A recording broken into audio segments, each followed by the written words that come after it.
Bam. Bam. Bang. Yeah. Gra-ta-ta-ta. This movie needed more guns. Yeah, there was one. There was one that I'm surprised the plant never fired. The what? At one point in the film, Audrey 2 steals Seymour's gun. No, he does shoot. And definitely Yeah, he does shoots shoot a it. lot. Yeah. Actually, Way more yeah. than that gun could have held. I was gonna say, are you doing a bit right now? I thought you I were like wish I could say that I was doing a bit about the Doing, film like- that I watched this morning. plant innocence erasure. Excuse me, boys. I couldn't help but noticing that strange and interesting podcast you're recording. What is it? It's crazy that you were in the movie. Oh, this? This is Sequel Factory. Tell us about it. No, I have a bit for that. Roger, Go. straight I'll up. put it around it. Go. You. Are we doing the podcast? Yeah, this we is definitely we're- in this it? is the episode. So you pegged the man who comes in asking about the strange and mysterious plant in the window as being very much like myself. Uh-huh. I did have the exact same experience watching the movie about you when John Candy's character Wink Wilkinson, the radio host, appears on screen. I was like, oh my god, it's Roger Hanna. In my notes, I often keep a tally of what's happening in real time, and whenever he came on screen, I just wrote John fucking Candy. I was very excited to see him. Well, you can play Wink Wilkinson in the sequel to Little Shop of Horrors. Big these Shop actors of are- Horrors. Far too old now, so we'll definitely have to recast most of them. But it has to be said off the top, right? The sequel's not going to follow a plant. It's going to be some poor insurance agent having to find more and more sadistic dentists for Bill Murray's character, right? His weird fetishist. Oh my gosh. What? That's Again, my notes had to feature the question, is this a sex thing? whoa. We can't write it off. No. Oh, I thought you were certainly talking not. about the plant. You mean the masochistic or the sadistic Yes. dentist, and the I mean, the masochistic plant did Bill definitely Murray. cause so, some damage. So Bill Murray. Yes.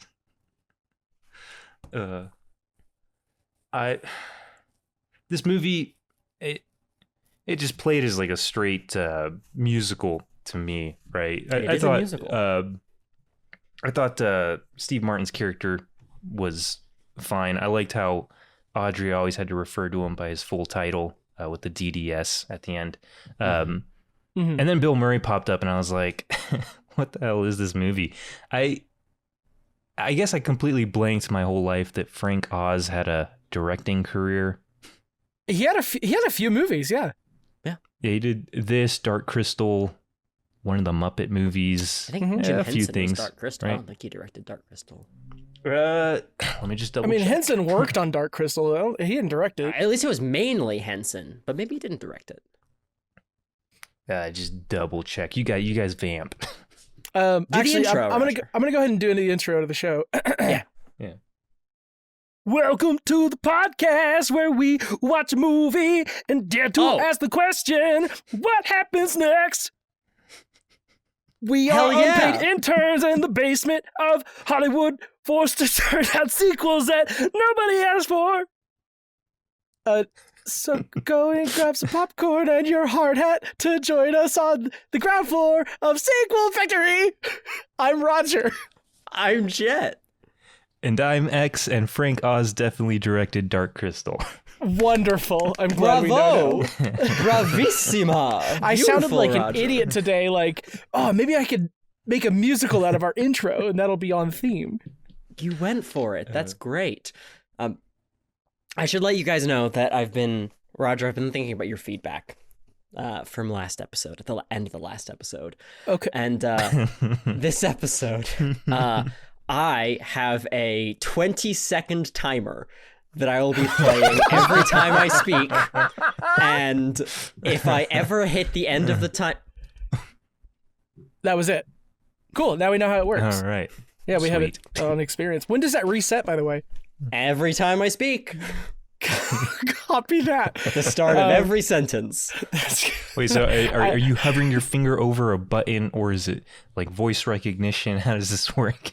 I have a little Google 20-second timer, and every time I start talking, I click it down. So you'll never have to worry about. It's gonna work well. It's definitely gonna be confusing for people who maybe don't hear this part, who tune into the episode halfway through and don't understand what they're. I'm leaving all this in, Roger. Yeah, no, it's perfect. So Little Shop of Horrors. Have either of you seen this movie before? No, I have not. I have seen the original black and white version. I was gonna do a bit where I watched both, and then I was gonna pretend like I had no idea what happened in the '86 version. But like I said before we started recording, I've only gotten 3 hours of sleep today, so that wasn't gonna happen. So. Do you guys know who plays the sadistic dentist? Jack Nicholson. It is Jack frickin' Frickelson.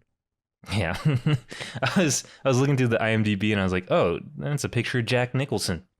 And I was like, I definitely need to watch this. And then I fell asleep through this one and had to finish it later in the day. So if I can give the quickest little summary of Little Shop of Horrors. It's gotta be 15 quick, huh? seconds now. Well, I guess now you got 20.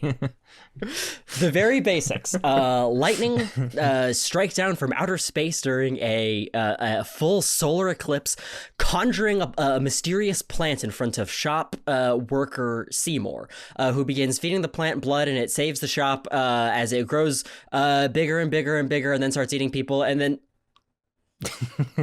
and then eventually romance ensues, yeah. Right? There is so full solar eclipse, lightning strikes in front of some baroque plant shop. Seymour buys it for $1.95, and he thinks it's a relative to the Venus flytrap. It is not. It is from outer space. It is in fact, and it is bad. Simply judging by the song at the very end of the movie, it is from outer space, and in fact is bad. I had never seen this movie before, and I was like, I've got to be the only person on the planet who's never seen this. No, I hadn't seen it before this either. And it's quite a classic. I mean, I feel like it's so ingrained in the cultural memory. We all have the barest idea of the idea of Audrey 2, this blood drinking, man eating plant shouting as he says, "Feed me, see." So, oh no, what have we done?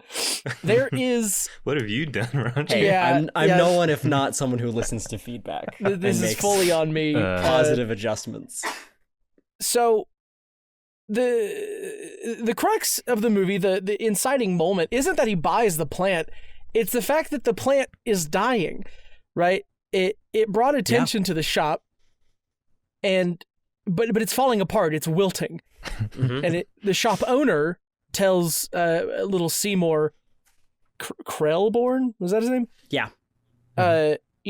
Keep the plant alive, and the shop will thrive. But the plant won't do. Food won't do. Water won't do. Food don't do it. No. A little bit of sunlight. There's a whole song about all the things that Seymour tries out that just right. Oh, don't worry. Don't work. If you have any questions. The answers will be delivered to you by song. The music starts immediately. It's not a subtle flick. I mean, it was based on a stage musical that was based on the original film version. And and it does pretty good job at it, all things considered, at adapting the stage play. Mm-hmm. I like the ever-present doo-wop gospel singers. It's really funny because I recently watched, I was in New York, and I watched the musical Hadestown on Broadway. And throughout that musical, the muses are sort of recurring characters throughout the flick. These three like gospel singers following everyone around and kind of singing and narrating and tormenting. it ends up being very similar to that. Yeah. Which I guess is just kind of a classic trope of the theater. Yeah, I mean, it was similar to the Hercules movie too, right? Yeah, also the Muses, I believe. This movie, I'm not like huge on, I was never huge on the puppet movies, right? I didn't watch a whole lot of the Muppets or Dark Crystal or anything. But you're crazy about musicals. Absolutely. And I love a movie that's production design is entirely created for the world that we're watching, and every aspect of this movie was created for this movie, and you can tell. But the freaking puppet of Aubrey 2 holds up so well. It's insane. Impossibly impressive. It is impossibly good. I cannot believe how well everything is lip synced. All of the singing, and many versions of the puppet too, as it gets bigger and bigger throughout this film, as Seymour brings it more bodies and gains fame and fortune because of it. Whenever Seymour hurts his fingy, he gets a little owie from a thorn, and he sucks on it. Right, it's bleeding, so he's sucking on the tip of his finger, and he hears a sucking sound coming from another part of the room, and he looks over, and I know what to do. The CGI, or not, I shouldn't say the CGI, the special effects in this movie were so convincing. I could not figure out what method they were using. Was it a puppet? Was it stop motion? What am I looking at? It's actually Frank Oz himself, his real face. That's what he looks like. He is just some lips. He put on a lot of weight for the film. He brought down a building. It was pretty crazy. Yeah. There's just a little bit of movie magic for you. The film ends after much shenanigans and increasing amount of fame and popularity for Seymour, and a budding relationship with Audrey 1, the namesake of the plant, Audrey 2. Audrey Prime. Audrey Prime. Basically just Seymour ends up in a big freaking fight with the plant, and shocks it to death. It explodes and they get married. Yes. They do get married. And the movie ends with a little tiny Audrey 2 budding in their little rose garden. Right. So there's the obvious setup right there. Yeah. Would we suggest that it's too obvious? That maybe we go even further in time? I mean, the thing is that the film actually sets up in the very beginning with the opening crawl narration that this is one of the greatest threats of humanity to all of humanity for all time that started in an unlikely small location. So in theory, it gets worse after this, right? Because it wouldn't be.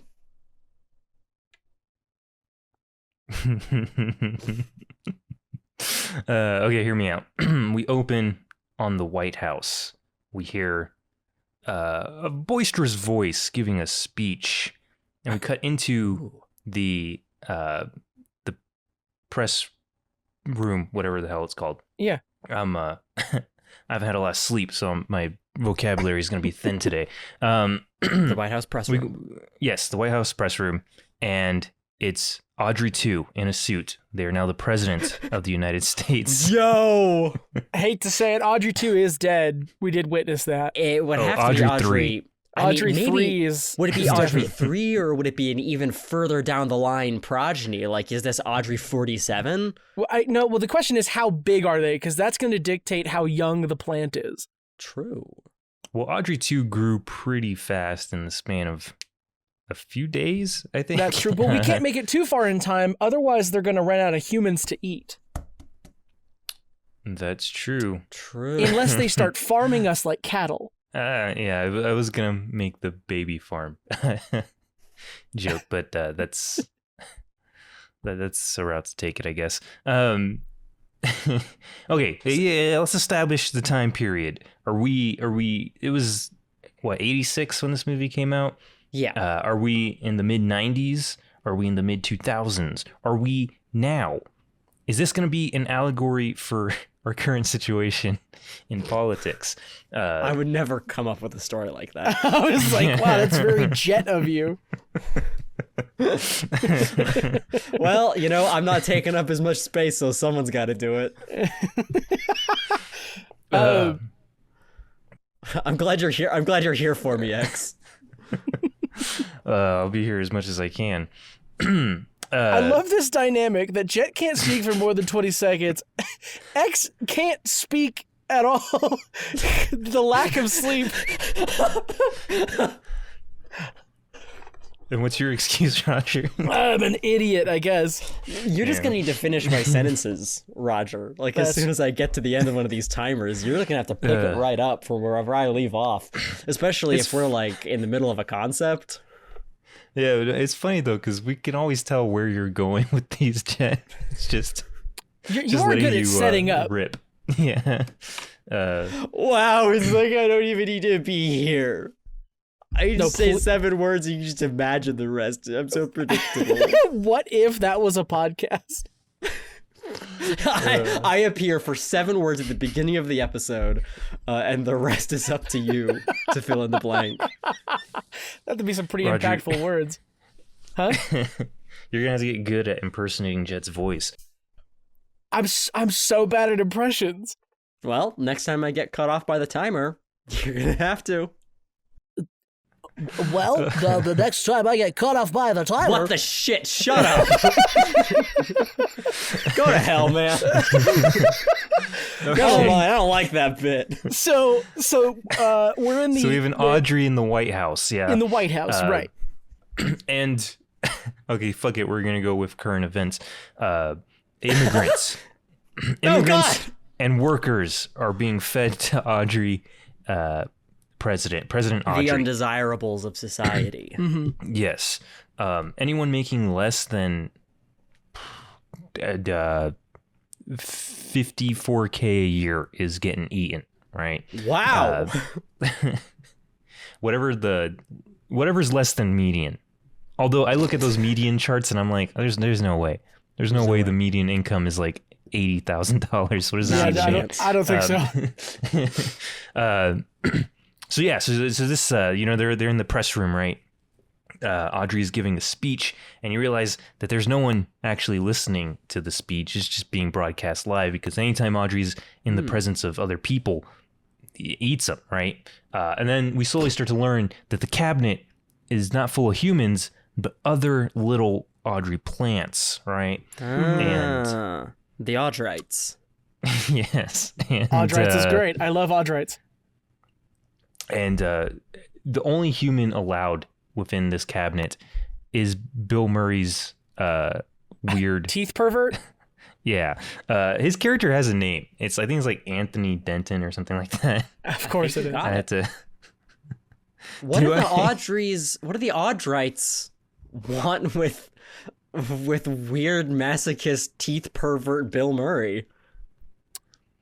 Maybe they're scared of him. He's got gingivitis, so his gums bleed a lot. So he's kind of a free source of blood. Oh, yeah. I mean, all that excess dental work has to have done some lasting damage. Yeah, he's a little snack for them that they keep around.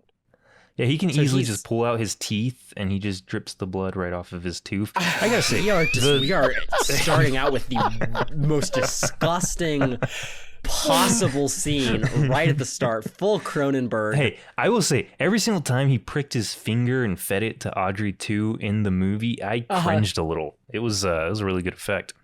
Yeah, no, they kept him on a faucet. They probably just did that. They probably just pricked his finger. Yeah, Rick Moranis has less blood now. Forever. Yeah. Honey, I shrunk my iron count. I don't know if that's the way you would say that. Goes to the traveler. He will come with way less blood than you'd expect. So, but speaking of, are we getting Moranis back? He's pretty retired. Yeah, but I mean, imagine if you heard about a sequel. How old would Rick? Pretty old. I mean, Yeah, Bill oh, yeah. Murray's also pretty freaking old. So, but he's still cranking them out, right? And they're not stinkers making on all of movies. them, anyways. He is not making movies. I'm talking about Bill Murray. Bill Murray. We're talking about Bill Murray. Bill. Yes. Oh, I thought you were talking about Rick. No, Rick. No. Oh, Rick Bill gave Murray's up cranking that him life. out. That's for sure. I don't know what Rick Moranis is up to. Raising a family, I guess. Well, I mean, if Rick Moranis and isn't in the movie, do we provide a spawn of Seymour? He has to keep raising them because he keeps shrinking them. He gets a new family, he shrinks them by accident, and he has to start over. Second. Are you suggesting that Honey, I Shrunk the Kids is a sequel already? I'm talking about Rick Moranis' real life. But you know what? Yes! Yes, it is. After all of his murders, he took up the advice of his manager, and He used all his publicity money. left the country, changed his name, started a Family. Oh, family. Yeah, there you go. So, I like the idea of recasting Seymour as an actor that's the same age as Moranis was back then, and every other character that we're able to reprise, if possible, is the age that they are now, except for Seymour, because the Audrey 2, feeding on his blood gave him some weird kind of like, I don't know, I don't want to say disease, but it keeps him from aging now.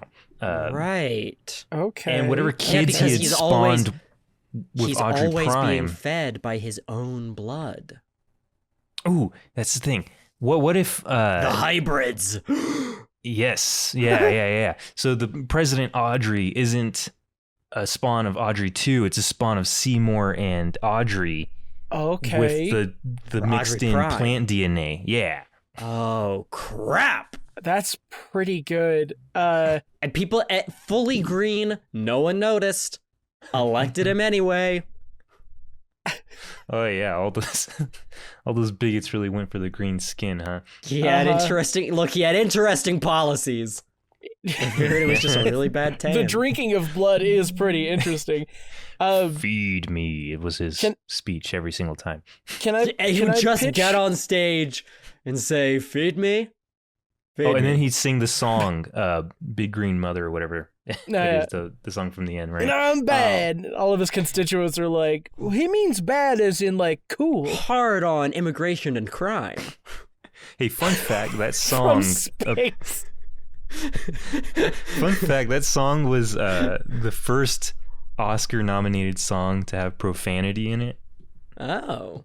Yeah. I guess he says shit at some point, right? What was the second one? The second one, I don't know, but it definitely leads the way. It definitely leads the way for the South Park movie to get nominated. It was probably in 8 Mile, a song by Eminem. Probably Lose Yourself. Hang on. In That would be a 2020, really long stretch, right? Moranis signed on to reprise his role as Wayne Zelinsky in Shrunk, a new sequel in the Honey, I Shrunk the Kids series. When completed, will mark a return to live act. Well, he was in a Mint Mobile commercial in 2020, so... Oh yeah, later that same year he appeared in a commercial for Mint Mobile alongside Ryan Reynolds. It's the last He's also... thing on his He's been kind of like scattering it out. You know, he was in the Brother Bear movie and the sequel, and then he was in a couple little small things. I think the last thing he did was a role in The Goldbergs, which is a TV show that was in 2018, and then he did that Mint Mobile commercial. But so there's a chance, we come up with a good enough sequel, we might get him. I think we could definitely get Bill Murray. We just got to find that hotline number that he goes off of. Yeah, just pitch it real quick. Yeah. I think just send him this podcast. If we, I think he would sign on after hearing Teeth Pervert. Yeah. He's the one who did it in the first place, right? That's true. Yeah. All right, boys, we gotta focus up. We gotta lock in. We've got a basic premise. The world is sort of taken over and being taken over, both but I think probably there's only one hybrid, which would be Rick Moranis' kid. Yeah, and then the rest of the world is ruled by the Audrites. Who is our protagonist in this film fighting back? I have a few ideas. Okay. Anyone who was consumed, actually, I think only 2 people were actually consumed by Audrey. As far as we know for sure, yes. Right. Okay, fine. I guess Mr. Mushnick didn't have any kids, right? No, because the second he dies, like everything starts going to Seymour. Apparently, Which makes no sense. Well, he did technically raise. He did technically raise Seymour from an orphan. They say. Oh, which makes it all the more messed up that he's just kind of like gonna, turn him in for murder. Yeah. Have him skip town. What about the street youths, Chiffon, Crystal, and Ronette? The Muses. No, not the Muses. The 3 young girls that were loitering outside the shop. I thought those were the same people. Nope, they were much younger. And later, see, no one in the movie acknowledges the Muses, the women who were singing. However, at one point, Audrey Prime is confronted by the 3 street youths. They grew up in Skid Row, and there's no getting out of Skid Row. And they're like, hey, that guy you got's no good. You should go for someone simple, someone nice. And she's like, Seymour's pretty cute, sure. But yeah, I would like to bring them back if all 3 of those actresses are alive. So are they going to be our protagonist? These are the pitches here. This could all be told to the audience through a small list of diary entries by John Candy's character. John Candy died. That's you're playing the character. That's you, Roger. Oh. That's you. I don't know if it's going to catch the way I Weird. What? Maybe that radio host could actually become Audrey 3's press secretary. I was thinking, he's the radio host, but he's like an underground radio host now, leading the resistance through information. Oh, that's good. Sorry, who is? The radio DJ. Hell yeah, leading by the radio, decentralized, like a pirate station. He's got a boat, like, off in international waters that he broadcasts on ham radio frequencies to organize the rebellion. Maybe he doesn't even have to be on a boat, right? What's soil that plants can't grow in? Like anything too acidic. You could salt the ground and effectively prevent plants from growing. He's like untouchable just because he's like adjusted his soil just a little bit, right? The pH balance of his dirt is too acidic, so now plants can't grow. That's pretty good. I mean, that could be a combat. Something that isn't discussed in the first movie is pesticides. Not pesticides, but like weed killer. True. I don't think Seymour was ever trying to kill Audrey too, right up until the very end. So, but this is something we can explore in weaponized chemicals. I also kind of like the idea of the Muses being like a team of I don't know, special forces going after Audrey too. They're the cavalry. Yeah. just scouts that go in and out. Yeah. Relaying we don't information. follow them. Yeah, we don't follow them, but like kind of how they pop up in the background all the time in this movie. You just kind of see them doing flips and stuff and like sneaking around in the background as major plot points occur. That's pretty rad. So is this going to be like a globetrotter, or is it going to be confined to like one little area, kind of like this Little Shops of Horrors? It could be one of those disaster movies, like one of those like set in Washington D.C. disaster movies. Oh, so we're going to get Emmerich, Roland Emmerich to direct it? Yeah, right? It's like martial law has been declared by the Audrites, and they're like, going through and like, taking over everything, but their home base is out of Washington. So our What protagonists if- have to like break into What if DC. President Audrey's too big to move? Likely. That would, well, I mean, Audrey 2 is too big to move. So I do like the idea visually of it taking place entirely from Pennsylvania Avenue, right? Looking at the Right, White House. And as crowds sort of start to form outside, and then the rest of it is kind of like an internal drama within the White House. And now they've eaten all the Secret Service, so it's not hard for anyone to get in. It's just getting past all the plants, right? Who are stationary. They can't move from where they're at, but they do have the vine system and everything. Yeah, they can pull themselves. Yeah, I mean, if their root system all connected, they could form like an underground mycelium, and that way they have kind of a hive That's mind. fungus. That is fungus. Shit! Hey, No, this is from wait. this is from outer No, space. wait, I don't think it matters. What? What is it? Bring it in. Cool it. 20 seconds. I'm right here. Audrey talks about having spores in the movie. Wait. I You're swear right. Audrey 2 says that he has spores. Not only does he say it, he says, "I swear on my spores." Yeah, it's a significant thing, actually. Is this actually just a big fungus? That makes sense, because fungal colonies, like, break down rotting meat and stuff. Right. They thrive on Mhm. dead things, not dirt or soil or pH Plant food. levels.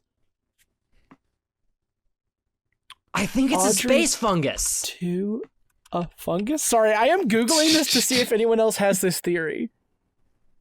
We're presenting it now on Sequel Factory. This is an exclusive. No. Guys, no. No one's ever suggested this before. He says he has spores. Oh, we're on the cutting edge, boys. Hey! So, according to a theory known as original thought theory, nothing you say or think, anything you say and or think has statistically already been said and or thought before. Is this the exception? Are we breaking ground with this podcast? I was going to make a joke about stoners in a basement watching Little Shop of Horrors, discussing how Audrey 2 could be a fungus and has, a root system. But then I was like, would stoners sit down and watch Little Shops of Horror high? The puppets would make it pretty cool, but Yeah. I don't know if that's like a thing people do. So if you take all of the elements of this story and you really pull back, right? Like you take beat by beat on a piece of paper, this story is terrifying. But if you add puppets and songs, it's cute and fun, right? I think the way Seymour killed Audrey 2 is probably the biggest problem that made this a worldwide threat, because when Audrey 2 explodes from the electrical overload, the mushroom is just a fruiting body meant to spread the spores. This was all a part of the plan. The spores just explode into Audrey, Into a million explode into pieces. the atmosphere and are carried by the winds to propagate the rest of society. I mean, this only makes sense. Oh Absolutely. my god, I was there from the beginning. Man. Okay. So what do we have? We have, at some point in the future, the secret, the undercover fungus. The distant future, 2004.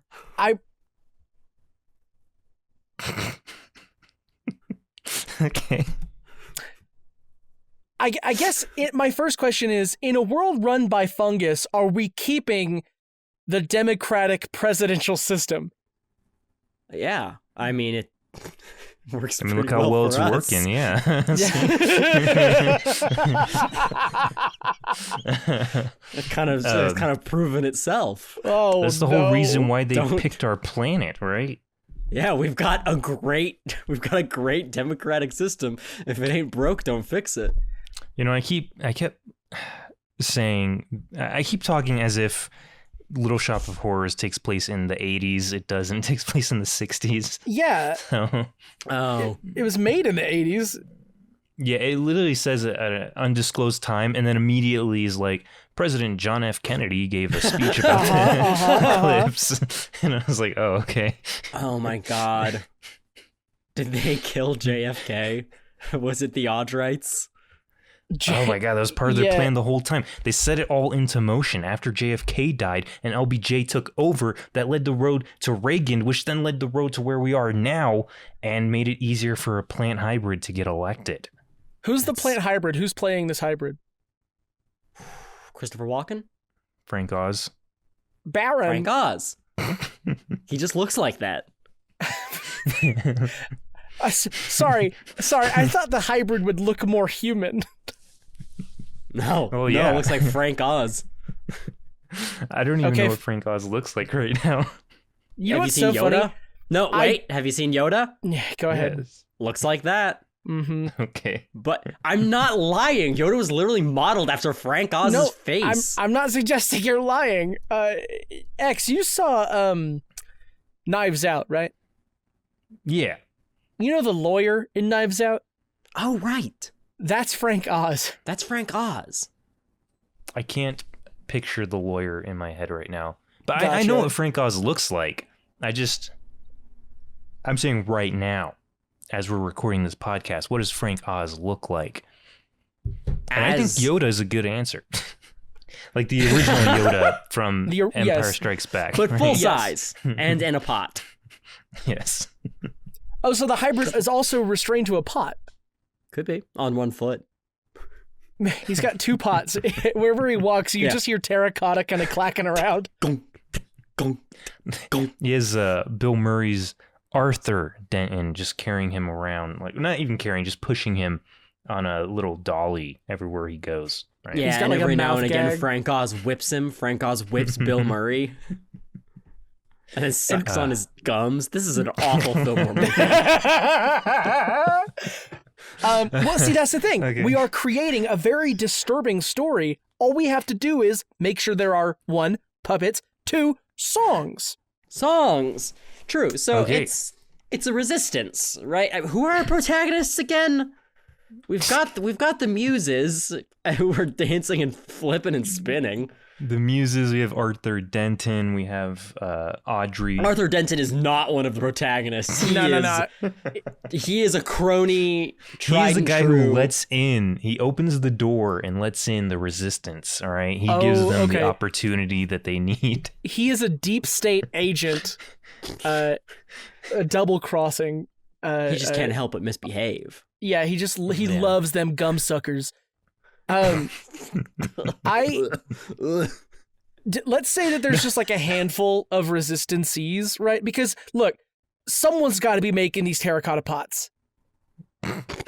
That's all they need humanity for. They need blood and they need is pots to decompose and to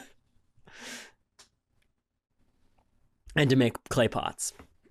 So these pot makers and these like blood cattle. That's it. Blood cattle. Sure. Come together. They meet in a safe location where the radio host is. What was his name? Weird what? Willie Wilkins? Yeah, Wills Wilkins. Fucking hell. I can't talk straight. Yeah, I think Jet got it right there. Right. Well, that's their HQ. Let's just like put 2 young actors as the leads here. Who are they? It was Wink Wilkson. Wink Wilkson. 2 young actors, Zendaya and it's gotta be Timothy Chalamet. Timothy Chalamet, the sure. chosen one. Timothy, Paul Muad'Dib Atreides. Probably. But he's bringing Wonka proven to the role. Hey, he's proven that he can do like the musical bits, right? He can do musical. No, he can He's gonna- definitely and sing. then, oh, the music's gonna be written by Lin-Manuel Miranda, so there's gonna be a lot of rapping involved. Hey, Oh my listen God. to me. Quote, Listen to me. No. If everyone on the planet was listening to this podcast, all of them would agree that choice was the perfect one. Uh-huh. Hey, I gotta say, I watched Moana 2, and he did not return to do the music for that one. Yeah. And not a single banger in that movie. So, that sucks. yeah. I haven't seen the Mufasa movie, so I can speak to that, but whatever. So yeah, a lot of plant-based rapping. Okay. Yeah. Oh, this gives him a chance to stretch his political knowledge because his dad was did work in DC for a long time. And yeah, it's gonna essentially be like a follow-up to School Rock, right? Or Schoolhouse Rock. What? There we go. Yeah.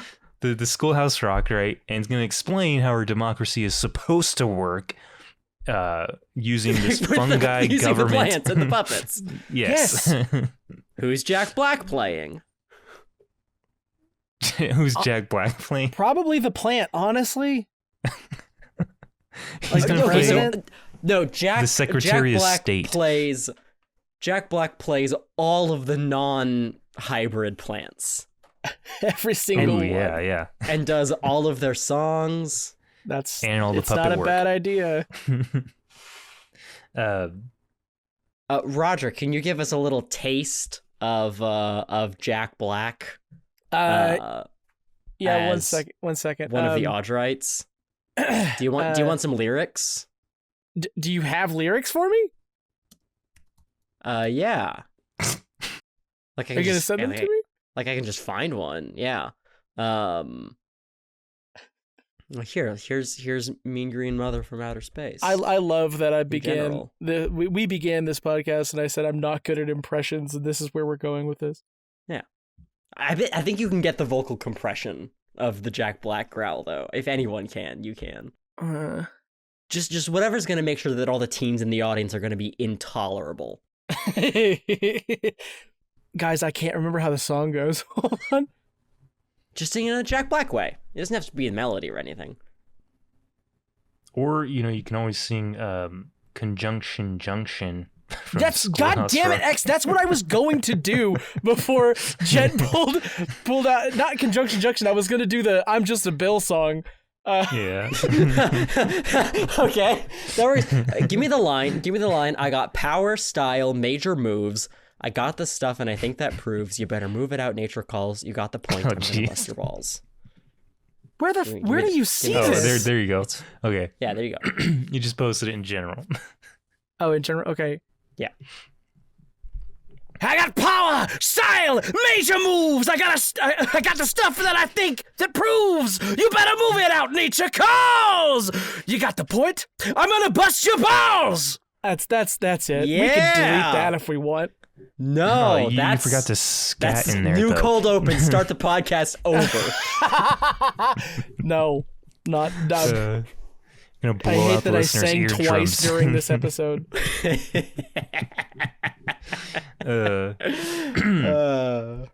But yeah, so okay, so we still don't have a lead, but we have No, it's Timothée Chalamet. And, Timothée Zendaya. Chalamet. Who are they in respect to the universe and Just the story two that we're down following? on their luck kids who met in the gutter, the gutters of Washington D.C. Of pot making.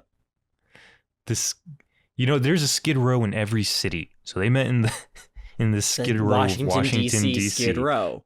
Yes, which is just adjacent to Pennsylvania Avenue. Yeah, same place they found J.D. Vance. Yeah. Okay. So we have our characters. We have a problem that needs to be solved, and then we have I think they're sort of like not call to action exactly, but they're sort of call to adventure, right? That pulls them out of their normalcy is overhearing a radio broadcast from Wiz Wilkins, Wink Wilkinson? Willie John Candy, played by Roger Hanna. Yeah. Good. And they're like, they decide I think all of the plants like bust into the happy little place that they live, and forces them out into the world. They end up running, and then eventually decide to fight back. Okay. Yeah. And then I like the idea that the whole movie takes place within the span of like a couple of hours, right? With tension building as a protest slowly reaches the White House, and everyone's coming together to fight back in one big march on Yes, the Capitol. And Timothy Chalamet. There's no character names. All the actors are just using their real names. Timothy Chalamet. Timothy Chalamet is the character. Zendaya. She's called that in the film. Yes, they need to break into the White House and stop the Audronites.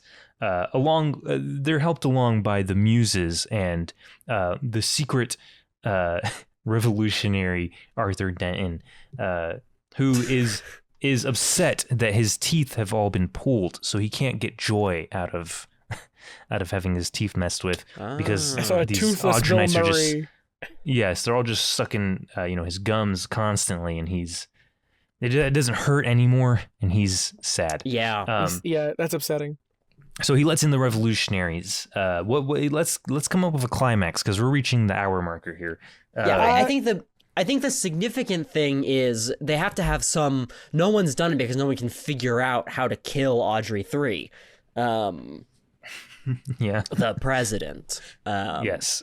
How do you kill a fungus? Right, electricity doesn't work. Fire doesn't work. They probably established that at some point. Well, there are fungicides.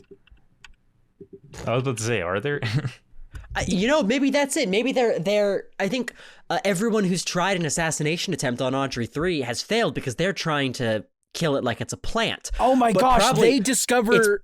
It's probably at the midpoint. At the midpoint of the film, they realize, that Audrey 3 is not a plant.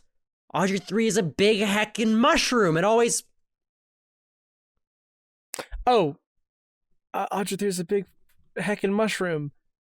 It always has been? It always was? Okay. Yeah. So there are natural fungicides in the world. I don't know this naturally. I'm going to let y'all know. Sulfur. Let's see. Something called Bacillus subtilis. Citric acids. If sulfur is an option, all they gotta do is use the devices left by Rick Moranis' character to shrink Audrey 3 down to microscopic sizes so he falls through the earth into hell where the sulfur will kill him. Sulfur obviously kills him, yes. Okay. We're doing it, guys. This is we're doing it. And it's a big song all the way down. I think that's the thing, is they have to go Ant-Man. Timothy Chalamet has to grab on to Frank Oz, and they start shrinking down through the molecules, down through the particles, down into the fiery depths of Hades, where he is exposed to fire and brimstone, where the chemicals of sulfur will reduce him even further into nothing, which would effectively kill the mycelium that controls the rest of the Audreys, and they all wither on the surface. Hell yeah. And then the movie ends with Zendaya burying Timothy Chalamet somewhere green because he surely died in that drop down to hell. Or she travels into hell. Oh, shit! We're going to go straight into Dante, rescue her lost loved one and sings a song to Hades himself so powerful that he makes a deal that as long as she goes back up to the overworld without looking back to see if it is safe of the mushroom that is Audrey. Yeah, that's the Orpheus Eurydice legend. You got Eurydice. It. Oh yes. Oh my god. I was like, this sounds so familiar. What is this? I don't know if Zendaya can sing. I know she was on that show where she danced or whatever. Yeah, she can sing. She's got pipes. What if in the movie she doesn't? Like her character refuses to. Oh, like Justin Timberlake and Trolls. I don't know what you're talking about, but I'll take your word for it. She only raps. She does all of the rap parts. I was going to say, can you imagine Zendaya singing a song backed up by the muses from the original movie? It would be pretty great. Can the devil be played by Lin-Manuel Miranda? Yeah, yes, it can. Because that sounds really good to me. Uh-huh. I think I'd watch it. I am not throwing away my pitchfork. Okay. I'm not gonna. Yeah, that's it. We're not gonna fix that. Doesn't need to be fixed. I'll add the music a good in the song. background. Wait, we missed an obvious joke. Oh. We can edit it in. A play on "Here Comes the President," but it's a plant. So. Oh yeah. Here comes the plant-sident. Vegadent? Is that anything? Vegadent. Well, all right, folks. Thank you so much for listening to this episode of Sequel Factory. What an amazing time! If you liked it, if you liked what you heard here, they win at the end. Oh wait, hold on, Roger. Before we end it though, we got to pick a movie for next week. Yes, of course. You picked the one previous to this one. Which was Maximum Overdrive. Maximum Overdrive. And then Jet picked this one, Shop. which he went with another musical. So are we going to have to expect this for moving forward? Okay, so I was struggling trying to figure out a movie to pick because we've been kind of stuck in the past few episodes. Skill issue. So I wanted to... I'm sorry, that was mean. I don't mean that. I think you can do it. I wanted to bring us back into the present. And I wasn't sure. What if my new thing is interrupting? Yeah, do it, man. Because I never do that. I just edit around it. You know how much of my editing is going track by track and kind of just silencing me, displacing words and whatnot. Yeah. Silencing you. I gotta copy paste sections of Roger when he doesn't speak at all. Anyways, okay, so I was struggling to think of where to bring us back into the future, and I thought, maybe I'd stick with something that people really like, people really enjoy, like Shaun of the Dead. But I was like, there's not a whole lot to talk about. Sequel potential, sure, but I want to stick to something that'll be a little more fun for us to do as a podcast. I thought, maybe Napoleon Dynamite, because I really like that movie and I could watch it as many times as possible. But I think what I'm going to go with... We could look at the newest edition from that director's illustrious repertoire. Oh, Minecraft? The Minecraft movie. I haven't seen it, but I also don't want to be that current. Yeah. So instead, I'm going to go with a different kind of camp. Actually more cringe than anything. And I think I'm going to make us suffer through... It's Morbin time. We're going to do Morbius. Yeah! Oh my God. Okay. Yes! Okay. Hell yeah! You know what? What sucks is this is a movie I chose not to watch because I can't fucking stand Jared Leto. Yes, yes. I haven't. But seen if I get the chance to drag his name through the mud, yeah, let's do it. Transcendent pickaxe. And I'm really hoping that the fanboys are gonna get mad that I don't know about you two. I don't know anything about the Morbius lore. About Morbius the character? This podcast is gonna get 1 more billion views, make $1 more billion. It's happening.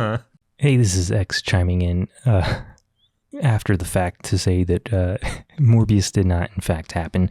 Instead, we watched Madam Web for the next episode. So if you want to be in on the fun, go watch Madam Web and suffer just as we did. And then you can enjoy the next episode in a couple of weeks. Listen, Oh, wait, we didn't come up with a name for this movie.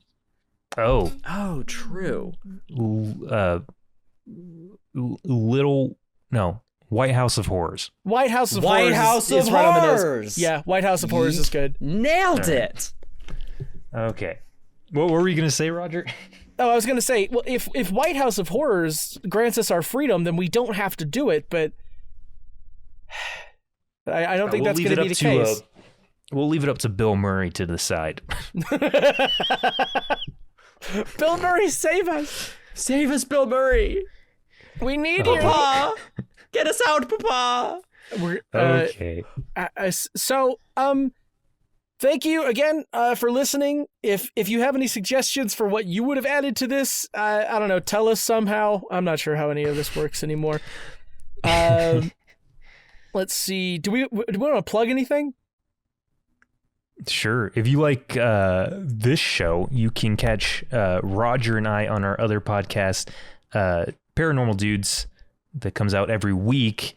Roger's also on 2 other podcasts. That's the Dirty 22 and SideQuest Digest. And then you can catch Jet on his YouTube channel where he does stuff. YouTube.com/JettKuso, JettKuso. I'll look at toys and stuff. I've actually got a video coming out soon. It's probably out by the time this airs. All about Mr. Beast's horrible toy line and the questionable ethics of unboxable toys. All right. Didn't know that was a thing. Okay. With that said, you guys can catch us there, or you can catch us here in 2 weeks. So we'll get you guys next time on Sequel Factory for part 2. The sequel. Continued. Feed me, Roger. Feed me. Feed me, Roger.